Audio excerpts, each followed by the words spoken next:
आप सभी का ऑनलाइन कक्षा में हार्दिक स्वागत है। आज हम सूरदास जी के पदों पर चर्चा कर रहे हैं। प्रस्तुत पद उधो अखियाँ अति अनुरागी पंडित दीनदयाल उपाध्याय शेखावाटी विश्वविद्यालय के साथ ही अन्य विश्वविद्यालयों के पाठ्यक्रम और विद्यालयों के पाठ्यक्रम में पढ़ाया जाता है। प्रस्तुत पद भ्रमर गीत सार से उद्धृत है और इस पद में भक्त कवि सूरदास ने गोपियों के एकनिष्ठ प्रेम की अभिव्यक्ति की है। गोपियाँ श्री कृष्ण से एकनिष्ठ प्रेम करती हैं, उनके ऊपर अन्य किसी भी उपदेश का कोई प्रभाव नहीं होता है। इसी बात का चित्रण सूरदास जी ने बहुत ही सुंदर शब्दों में किया है।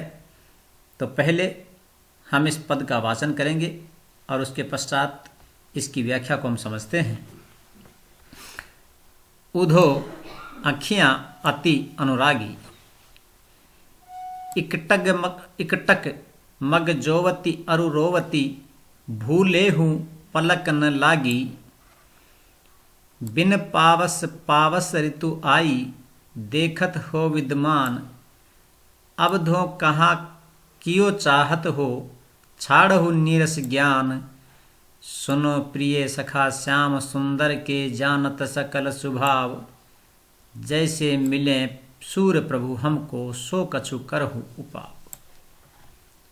उधो अखिया अति अनुरागी अनुरागी अनुराग में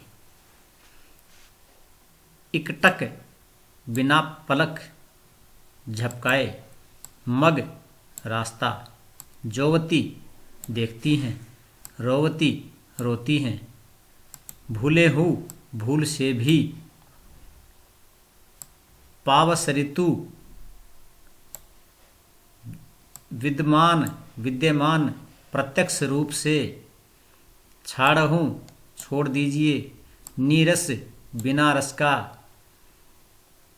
सखा मित्र सकल संपूर्ण या सभी का स्वभाव स्वभाव उपाव उपाय। तो गोपियाँ उद्धव से कहती हैं, हे उद्धव, हमारी जो आँखें हैं वे केवल और केवल कृष्ण के प्रेम में अनुरक्त हैं। यानी हम केवल श्री कृष्ण से प्रेम करते हैं और इन नेत्रों में केवल श्री कृष्ण बसे हुए हैं। अन्य कोई व्यक्ति इन नेत्रों में समा नहीं सकता है। और वे कहती हैं, इकटक मग जोवती अरु रोवती भूले हूँ पलक न लागी। हमारी जो आँखें हैं वो एकटक टकटकी बांध करके उसी की राह देख रही हैं, श्री कृष्ण की ही राह देखती हैं। रोवती अरु और रोवती रोती रहती हैं। भूले हूँ भूल से भी पलक न लागी पलक नहीं लगती हैं, अर्थात भूल कर भी पलक नहीं झपकती हैं। अर्थात हम गोपियाँ कहती हैं कि हम श्री कृष्ण के वियोग में उनकी राह देखते देखते रात दिन रोती रहती हैं और एक पल के लिए भी हमारी जो आँखें हैं उनमें नींद नहीं आती है। एक पल के लिए भी हम सो नहीं पाती हैं। और फिर कहती हैं, बिन पावस पावस ऋतु आई देखत हो विद्यमान। आप विद्यमान प्रत्यक्ष रूप से, आप प्रत्यक्ष रूप से इन आँखों में बहने वाली इस अश्रुधारा को देख रहे हो जिसने वर्षा जैसा रूप ले लिया है, अर्थात निरंतर रूप से हमारे इन नेत्रों से अश्रुधारा प्रवाहित हो रही है, आंसू बह रहे हैं और बिना पावस ऋतु के ही, बिना वर्षा ऋतु के ही पावस ऋतु आई, वर्षा ऋतु आ गई है, अर्थात वर्षा ऋतु जैसा वातावरण उत्पन्न हो गया है इन आँखों में निरंतर प्रवाहित होने वाली अश्रुधारा के कारण। इसलिए आप प्रत्यक्ष रूप से इस बात को देख रहे हैं।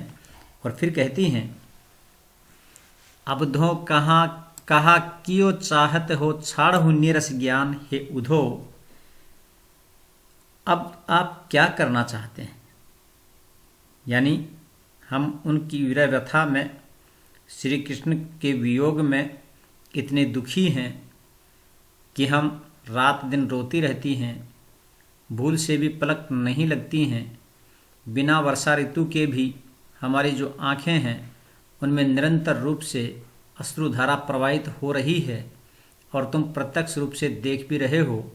इसके बावजूद भी, इन सब बातों को जानने के बावजूद भी क्या तुम्हें हमारे ऊपर दया नहीं आती है? क्या तुम हमारे दुख में दुखी नहीं होते हो? क्यों हमें और अधिक दुख देना चाहते हो? उस निर्गुण ईश्वर का उपदेश सुनाकर आप हमें क्यों और दुखी कर देना चाहते हैं? इसलिए छाड़हु नीरस ज्ञान, इतना देख करके तो अब आपको उस नीरस ज्ञान को छोड़ देना चाहिए, अर्थात जो तुम उपदेश दे रहे हो वह उपदेश देना तुम्हें बंद कर देना चाहिए। फिर कहती हैं, सुनो प्रिय सखा श्याम सुंदर के जानत सकल स्वभाव। आप तो श्याम सुंदर के अर्थात श्री कृष्ण के प्रिय सखा, प्रिय मित्र हैं। जानत सकल स्वभाव, आप तो सभी का स्वभाव जानते हैं, यानी सभी के स्वभाव से पूर्णतया परिचित हैं कि किसका स्वभाव किस प्रकार का है। इसलिए आपको यह निर्गुण ईश्वर का उपदेश देना बंद कर देना चाहिए। और जैसे मिले सूर प्रभु हमको, सो कछु करहूँ उपाव।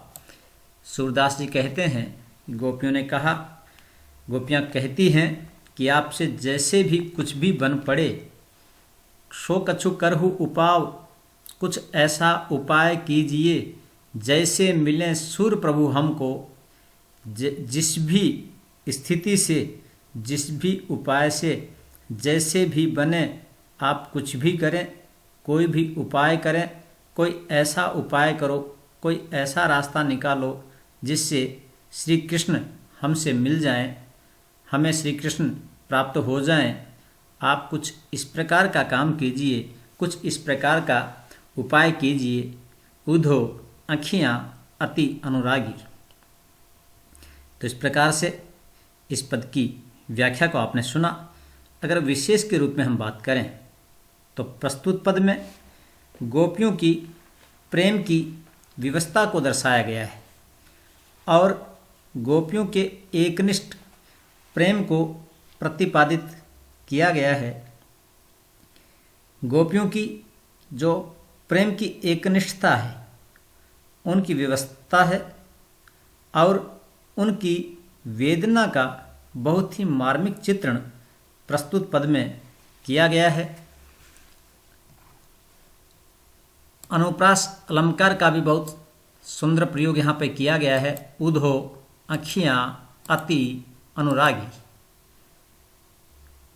इसी के साथ में विभावना अलंकार का भी प्रयोग हमें इसमें देखने को मिलता है।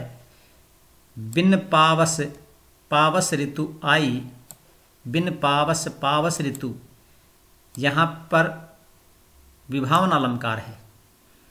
विभावना अलंकार जहाँ पर बिना कोई कारण के ही कार्य संपन्न हो जाए, वहाँ विभावना अलंकार होता है।